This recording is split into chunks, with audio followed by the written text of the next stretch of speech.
Hello and welcome back to Boardroom to Booth. And I'm meeting all interesting people building great things in the music industry. This current season is the Mallorca DJs who are going to the Garden Club. And today I'm very happy to be joined by, what's your DJ name? DJ Olli Webb. Hey. Very inventive. Yeah.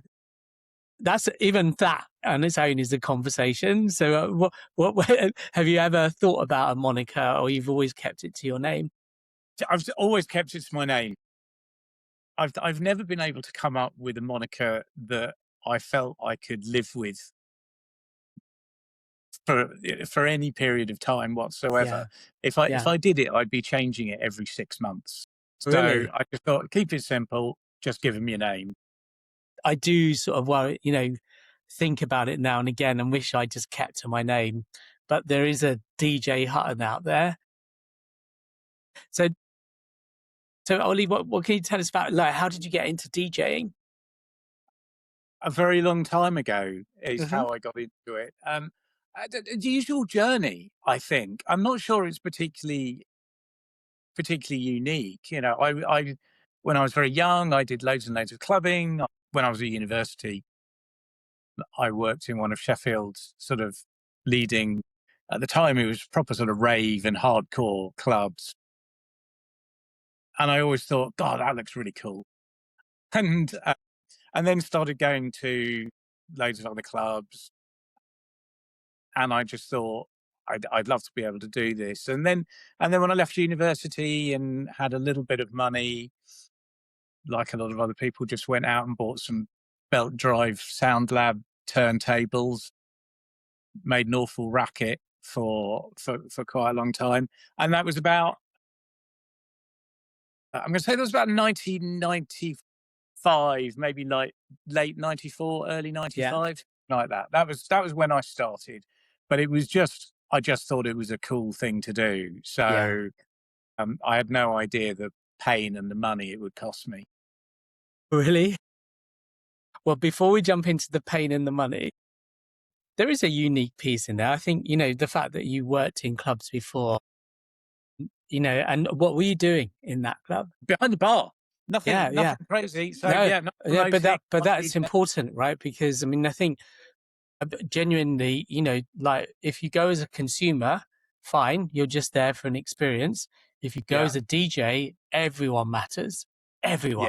The promoter, the person sorting out the kit, cleaners, the bar people, everyone matters. And I think that's a really key thing, because without you guys, we as consumers would only go once a week or something. You'd be there every night. I was there a lot. Yeah. I haven't got the greatest degree, but I did an awful lot of clubbing. I was out several times a week. And you mentioned my ears. Yeah, they're ruined. I've had tinnitus for quite some time, and sooner or later, God knows what's going to happen. My wife already thinks I'm stone deaf anyway. Oh, really? But and there was no noise limits. It was, the club I worked in was exceptionally loud, and if I wasn't working in there, like literally facing these speakers, then I was clubbing in there as well, and I'd danced. Wow. So, I'd have the tweeters like right behind my head. Yeah. Crazy times. But fortunately, things have improved since then. Yeah, it's a little bit like smoking, isn't it? Nowadays. Smoke, yeah. But without doing product placement, I've always got my earplugs with me. And so, but when we were younger, people didn't hold these around. But it's the good marketing to educate people. Yeah, they didn't exist. Yeah, if you really wanted to, if anybody actually thought about it, and nobody really did, you might get a couple of those squidgy ones that you use when you're on a plane, but nobody cared.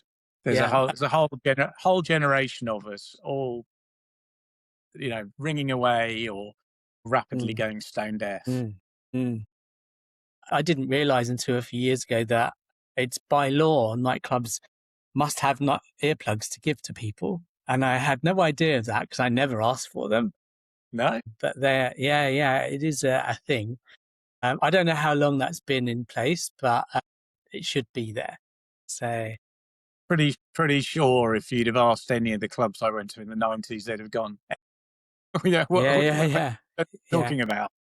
No, Yeah, that's I fair can't enough. remember them ever being on the inventory, and there certainly wasn't any hanging around behind the bar, I can tell you that.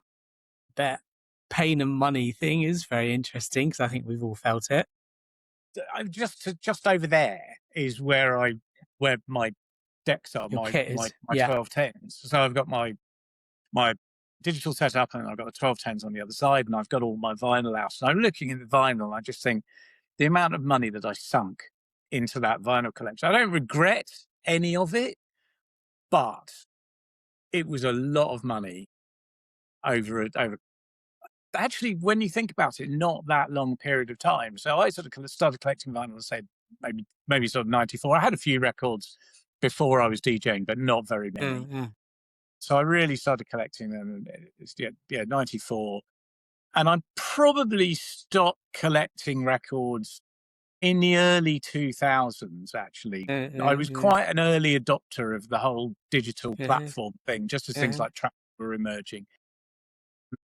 And yeah, the vinyl cost me a lot of money, and I wasn't earning very much money either. A fairly significant chunk of what I earned ended up going on records, and it's not like I was making money off them either. Yeah. I was DJing, sure, but was I making any money? No. Nobody's paying me. It was purely for fun. Mm. And you know, the pain of going through the process of learning how to do it, and the pain of realizing that there were other people out there who were an awful lot better than I was or may ever be. Mm. And then, and then there's the pain of realizing that whilst it might be a wonderful dream, this is, it's never going to be, it's never going to be my career. It's not going to be what I do. Much as I'd love to, it probably wasn't ever realistic. And that's kind of incompatible with DJing. Yeah. I mean, but what I love about what you just explained is still present day. It's not shut off for you. And just from the tense that you're using, it's still valid. It's still something, right? And I'm not being nice. I can just sense it, from what you're just saying, which is great. For sure. Yeah. It's very much still there. And I think, my involvement with DJing has sort of waxed and waned a bit over time doing it. I was really, really into it to begin with. I went from the belt drives to the 1210s. I got pretty good on those. Was doing some gigs, low level stuff locally, but also I've been around the country doing various different bits. And I think there was a point where it kind of could have gone somewhere. I used to do a lot of back-to-back sets with a very good friend of mine, he's no longer with us, but we used to do these back-to-back. Yeah, and we were just sort of on the point of people kind of going, because there weren't that many people who were doing that sort of back-to-back thing. Sasha and Diggory did it, but there weren't two people going out, so we were a little bit of a novelty, and I think people were sort of going, oh, maybe this could be something. And then he died. Yeah, he died very suddenly in a car accident. It was a real shock. Yeah. Things happen, don't they, in life? You get older. It was really tragic at the time, but these things do happen. And that actually sort of put a stop. I kind of didn't DJ for a bit after that. It didn't feel right. Yeah.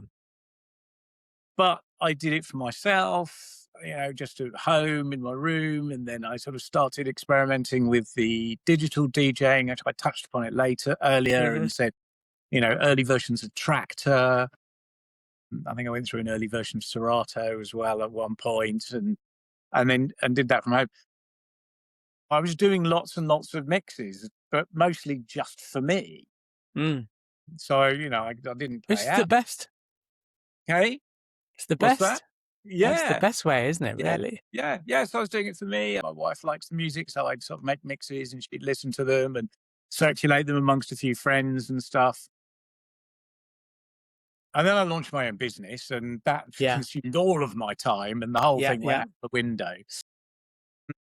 Until and really sort of got back into it around the pandemic, like a lot of Yes. people. Loads Yeah. of It's incredible. Yeah.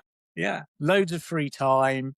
At a loose end. Well, what can Yeah. you do? Yeah. And then got together with some people. Met some people online who were local, who were DJs, and it was like, oh, when it all opens up, should we do something together? And we've done that. And then I sort of stumbled into doing a bit of digital radio, Mm-hmm. which actually was the route back to thinking, do you know what? Actually, I do want to play out again. I do want to perform in front of people. Mm. And I've carried on doing the digital radio, organic deep house radio. Yeah. They are the same team. Yeah. And I love it. Love being there. I love doing that. I've moved on to doing more gigs. I've got an open format gig that I do. Wow. Yeah. Twice a month at a local bar. I'm just seeing where it goes. Still got a job to do, still got a mortgage to pay, but I'm keen to do as much of it as my time and people are willing to let me get on with. Great. Thank you for sharing that. There's a few common things that I see through doing these interviews. Is COVID actually was super beneficial for people because they ended up building up more skills, getting back on the game, whatever it was. That reset stopped people doing the wrong thing, because the right thing for us lot is music, right? And it's something that keeps your soul going. And I think the waxing and waning is a very common thing as well, of stopping and starting. And there's a lot of regret from all of us, including me, for those lost, years when you love something so much. So, so I think it's helpful, for us to talk about that. We have just for others who might be earlier on their their journey, and because it's like, just keep your market stall open long enough. Don't stop, even if it's only little bits, isn't it? Really? Yeah, I think so. I think there's a lot of different elements to this. Actually, I get the feeling you're of the same kind of generation as me. Where you had to put all of that time and effort into learning how to DJ with vinyl, which a lot is made of this. And I think actually maybe a bit too much.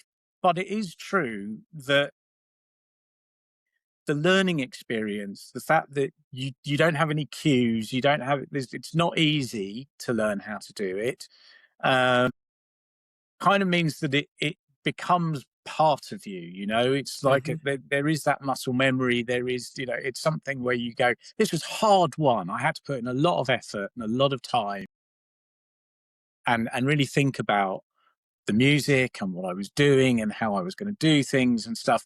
So I think it's very deep-seated, almost a need, actually, within people of our generation. That's not to sort of disenfranchise or devalue anybody who comes into it now at all. I don't, because I think what you've got now is the access into DJing is a lot easier. And arguably, no, it doesn't take as long to learn how to do it. Yeah. But the possibilities that the technology offers, I think, is the real game changer. And I think, there are things that people are doing now with these kind of hybrid setups, the way in which they're pushing the technology. James Hype is not my thing. That's not what I listen to. Yeah. But you cannot help but admire what he's done technically. Yeah. With all the different skill sets that are necessary within DJ. And I think it's phenomenal. I think there are a lot of people who are doing that.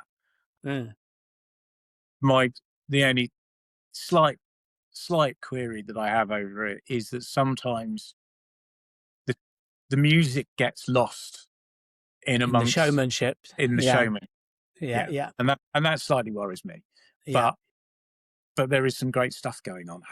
What I love about the music industry, it evolves quickly, and you can be on two sides of the fence. Shit, everything's changing, and I'm going to stick to my guns, and then look at everyone and go, that's horrible. Or I'll evolve with it, because, you know, from the time we've been in it, there's been, you know, do you remember those mini disc players?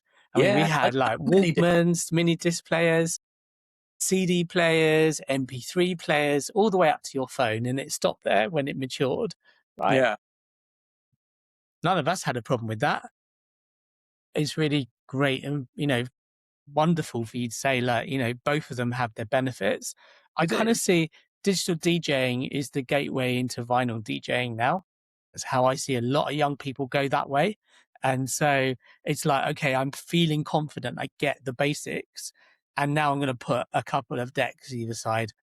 But it's really different, you know. So the learning experience is just the other way around for them. But they're still open to continual learning. And I think that's a really good thing. But I do agree with you. What you can do with the kit is incredible.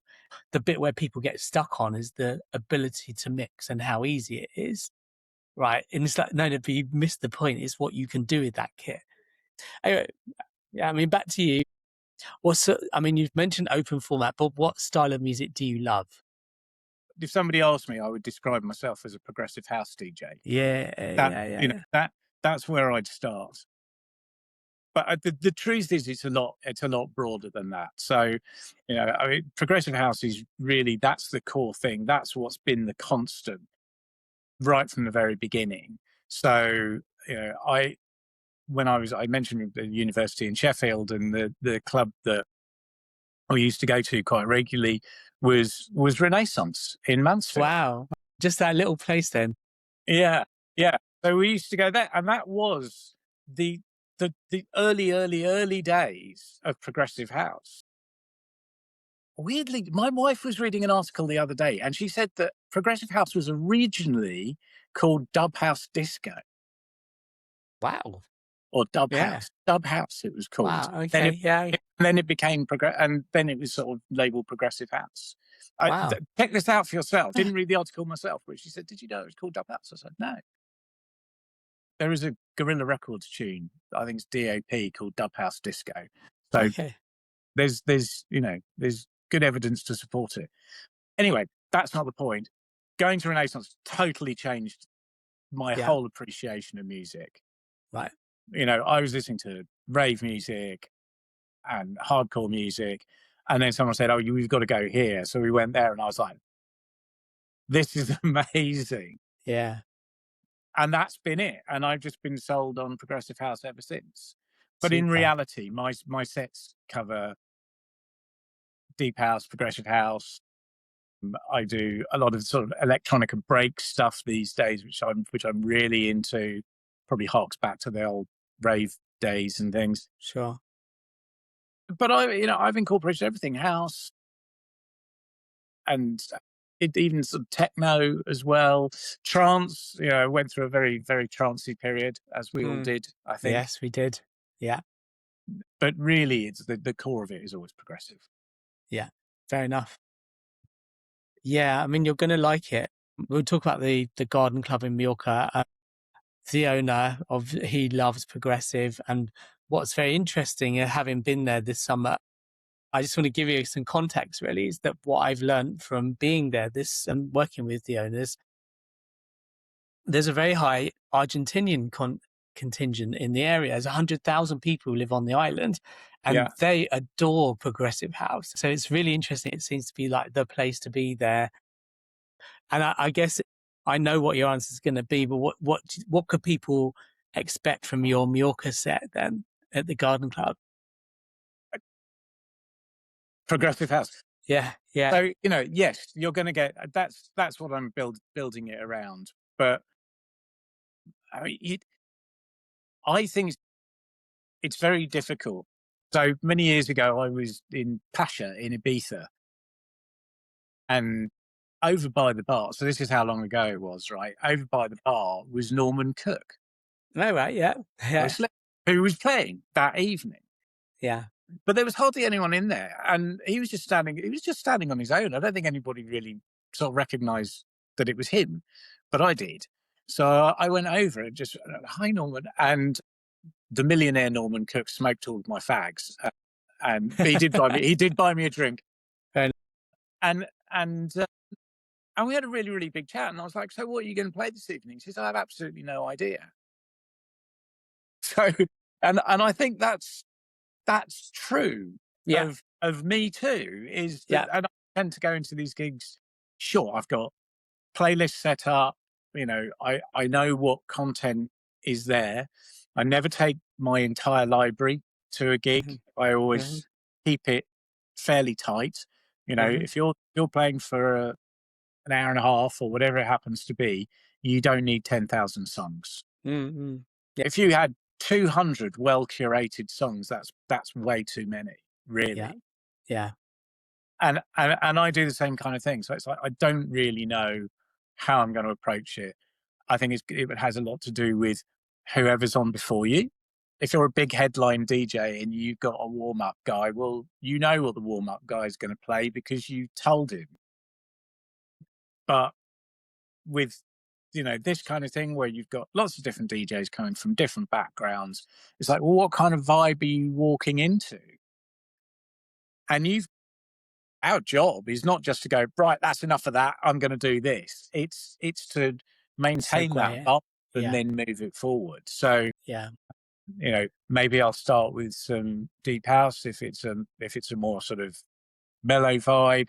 Maybe I'll just go straight in with the progressive if it's already up a bit.